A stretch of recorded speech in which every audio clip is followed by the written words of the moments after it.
सुबह के 3 बजे हुए थे। मुझे तो बहुत तेज नींद आ रही थी, पर मन ही मन एक चिंता विस्तार रही थी। दरअसल मेरी अभी तक सिर्फ 1 घंटे की साधना हुई थी। 1.5 घंटे की साधना अभी भी बाकी थी। सो मैंने गुरु महाराज जी से प्रार्थना की, महाराज जी प्लीज़ मुझे थोड़ी देर के बाद उठा देना। मेरे आज के दिन की 1.5 घंटे की साधना रहती है। कहीं ऐसा ही न हो जाए कि मैं सोती रह जाऊं और सीधा सुबह उठूं। तब तो मेरा यह नियम टूट जाएगा और आपकी आज्ञा का भी उल्लंघन हो जाएगा। बोलिए श्री सतगुरुदेव भगवान की जय, सच्चे दरबार की जय, आशुपिता भगवान की जय। गुरु प्यारे साधकों, अनुभवों की श्रृंखला में मैं आज आपके लिए जो अनुभव लेकर आई हूँ, यह है 2011 की फरवरी माह की पत्रिका का। और यह जो अनुभव है, यह है आराधना मल्होत्रा का, जो कि रहने वाली है हरियाणा की। अपना अनुभव हमें बताते हुए वह लिखती हैं कि मेरा नाम आराधना है। मैंने कुरुक्षेत्र यूनिवर्सिटी से एमकॉम की है और अब एमडीयू रोहतक से एमबीए कर रही हूँ। बचपन से ही मेरी ईश्वर में आस्था थी। मुझे मंदिर जाना, वहाँ ज्योति जलाना, प्रार्थना करना अच्छा लगता था, क्योंकि मेरा यह मानना था कि ऐसा करने से भगवान खुश हो जाएंगे और मैं जो मांगूंगी वह मुझे मिल जाएगा। मतलब कि मेरी आस्था केवल स्वार्थ पर टिकी हुई थी। ईश्वर से रिश्ता केवल लेने तक ही था। सन 2001 की बात है। मेरे दादा दादी जी ने श्री गुरुदेव आशुतोष महाराज जी से ज्ञान दीक्षा प्राप्त की। जब वे ज्ञान लेकर घर लौटे तो उन्होंने अपने गले में आशुतोष महाराज जी का लॉकेट पहना हुआ था। यह देखकर जैसे आज की यंग जनरेशन प्रतिक्रिया करेगी, वैसी ही प्रतिक्रिया मेरी भी थी। मुझे बहुत बुरा लगा कि न जाने यह कौन से बाबा जी के चक्कर में पड़ गए हैं और उनका लॉकेट पहनने की कौन सी बात है।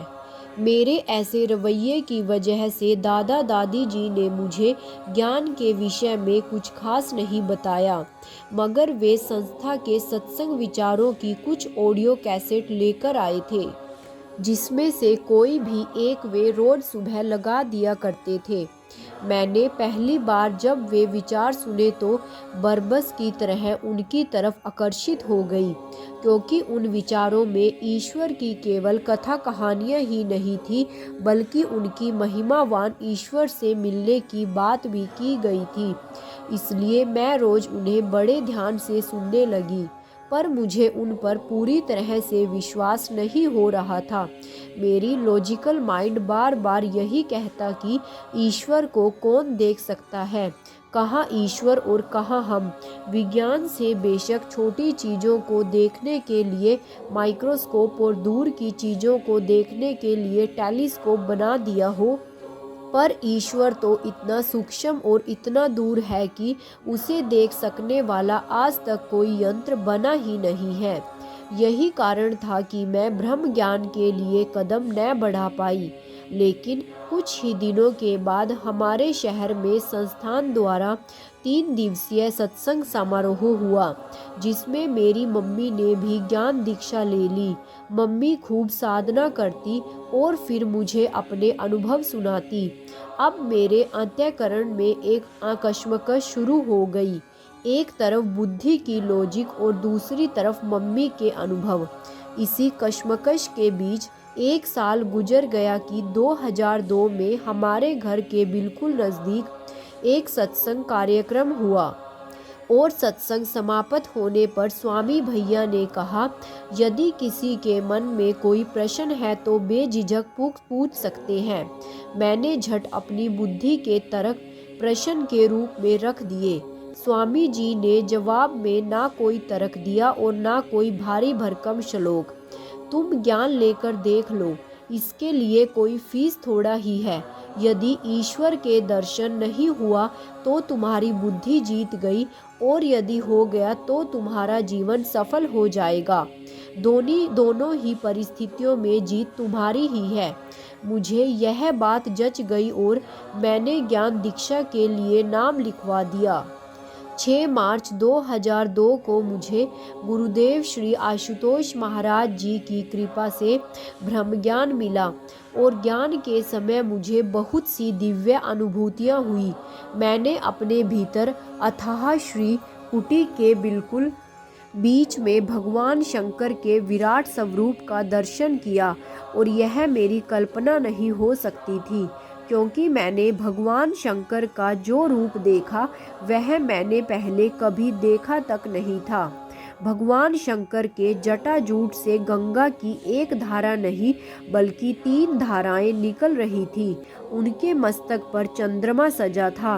वे समाधि में लीन थे। कुछ ही क्षणों के बाद एक पूरा दृश्य उभरा और सफ़ेद प्रकाश का एक पुंज ओलथी पोलथी मारे मेरे ध्यान साधना में लीन दिखाई दिया। मुझे यह नज़ारा देखकर बहुत आनंद आ रहा था। जैसे जैसे मैं ध्यान की गहराई में उतरती गई, मैंने और भी कई अनुभवों को वहाँ पर देखा। मैंने देखा कि मैं घने जंगल में हूँ। चारों तरफ पेड़ ही पेड़, हरियाली ही हरियाली है। फिर एकदम से घोर अंधेरा हो गया। जंगल के बीचों बीच एक बहुत ही सुंदर भवन दिखाई दिया। वह रंग बिरंगी रोशनी से जगमगा रहा था। उसकी शोभा देखते ही बनती थी। तब मुझे लगा जैसे कि मैंने किसी शादी के लिए सजा हुआ कोई घर देख लिया हो। लेकिन आप हैरान रह जाएंगे, जिसे मैं शादी के लिए सजा हुआ घर समझ रही थी, वास्तव में वह नूरमहल आश्रम था। जी हाँ, वही आश्रम जहाँ खुद हमारे भगवान गुरुदेव श्री आशुतोष महाराज जी विद्यमान हैं। मुझे तब यह पता चला जब मैंने ज्ञान दीक्षा मिलने के कई महीनों के बाद पहली बार नूरमहल आश्रम गई और ज्ञान के समय ही मैंने श्वासों में चल रहे ईश्वर के शाश्वत नाम को भी स्पष्ट सुना व अनुभव किया। ज्ञान दीक्षा के बाद मेरी आंखों में आंसू थे। विदुषी दीदी को बड़ी हैरानी हुई। उन्होंने कारण पूछा। मैंने बताया कि अब मुझे बेहद दुख हो रहा है कि मैंने ज्ञान लेने में इतनी देर क्यों कर दी। काश मेरे जीवन में इतने साल मैंने यूं ही बेकार गवा ना दिए होते। दीदी ने समझाया कि अभी भी कुछ नहीं बिगड़ा। अब से तुम जरूर अपनी हर श्वास के साथ गुरु महाराज जी की आज्ञा के अनुसार हर वक्त सुमिरन से जुड़ी रहना। बस उस दिन से तो मैं रोज़ 2.5 घंटे साधना करने लगी और हर समय सुमिरन से जुड़े रहने की भी कोशिश करती थी।